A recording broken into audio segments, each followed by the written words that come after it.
Hello Leo, Sun, Moon, Rising, and Venus signs. Kamusta kayo? Sana po ay nasa mabuti kayong kalagayan. Welcome back po sa Star Tarot. Kung bago kayo dito, welcome din kayo. Thank you sa inyong support. I truly appreciate it. God bless you all. Leo, pauna mensahe po ninyo, we have peace. Ayan, so maybe this is what you are seeking right now, na magkaroon kayo ng peace, or maybe ito din yung mai-experience ninyo. Maybe ito yung mararamdaman ninyo sa ngayon, ano?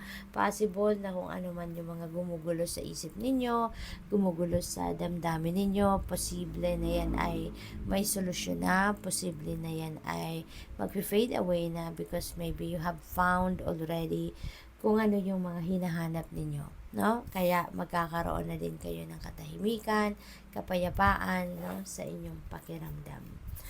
What else? We have compassion, Leo. Maaaring sa kayo ngayon, you're going to be very compassionate.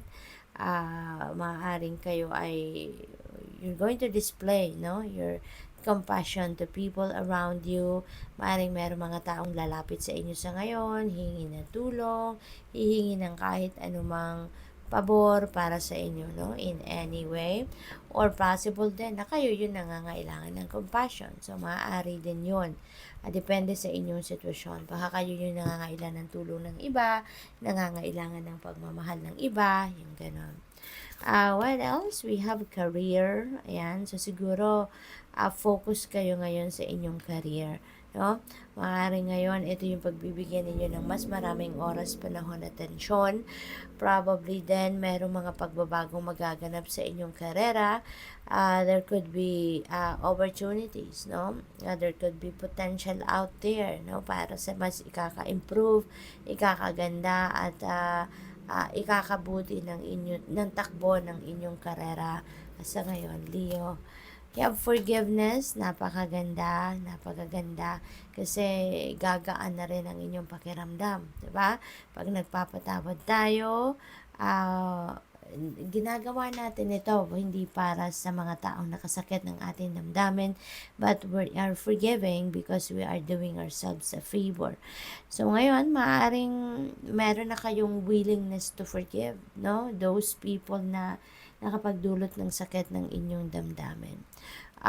Maaari din na meron na kayong acceptance, no, doon sa kung ano man ang nangyari. Tanggap nyo na nangyari na ang nangyari. May rason ng lahat, no? At kaya mas naiintindihan nyo na siguro sa ngayon kung ano man ang naganap. Kaya ngayon, maybe you are willing na to forgive the people or the person that have hurt you in the past, because gusto nyo na rin na mag-move on sa buhay, kaya kayo magkakaroon ng peace, no? Kasi matatanggal na yung bubog sa dibdib ninyo, matatanggal na yung sama ng loob, mga emotional baggages, resentments ninyo sa puso ninyo, no? So that's really beautiful. We have talent. Ayan. So, siguro focused kayo din ngayon, Leo, sa inyong mga talento. Maaari din, ang iba sa inyo ngayon nyo pa lang yan madidiscover, and you are going to be very excited in magawa ninyo, ma-express ninyo yung inyong mga talento, or maybe this is also your opportunity, no? Para ma-express ninyo ang inyong talents, no, Leo? So, good luck to that. What else? We have protection. Ayan, so you are going to be yung parang marirealize ninyo dito sa ngayon, or may isip ninyo na you are protected. Kasi you can feel it naman. You can feel it, no? You can sense it on yourself, no? Na you are protected by the divine, na you are protected by your angels, no? Yung mga guardian angels ninyo. And this is a reminder for most of you, no, Leo? Kasi maaaring ang iba sa inyo merong takot na nararamdaman. Meron kayong gustong gawin, pero natatakot kayo. Meron kayong gustong puntahan, pero natatakot kayo. No?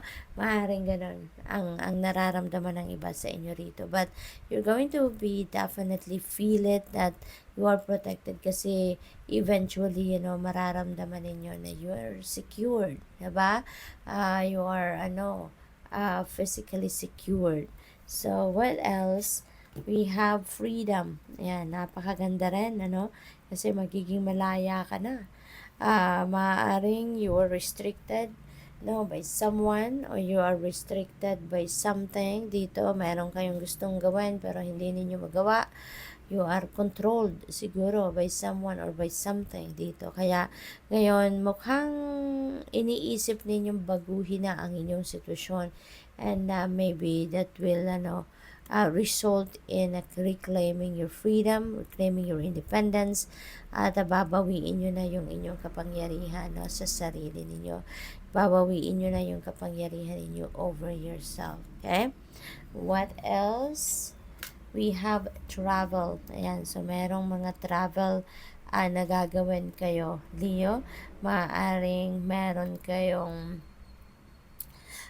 pagbabiyahing gagawin dito. Maybe meron kayong pupuntahan, at maaaring since the forgiveness is nandiyan sa taas ni travel, probably kayo din ay merong hihingian ng pagpapatawad. Maybe kayo din ay magsusorry din, for some of you, hindi ito para sa lahat, but for some of you, kung kayo ay meron ding pagsasabihin ng sorry, mag-apologize din kayo to someone, maybe kailangan pa ninyong mag-travel, to reach out to that person.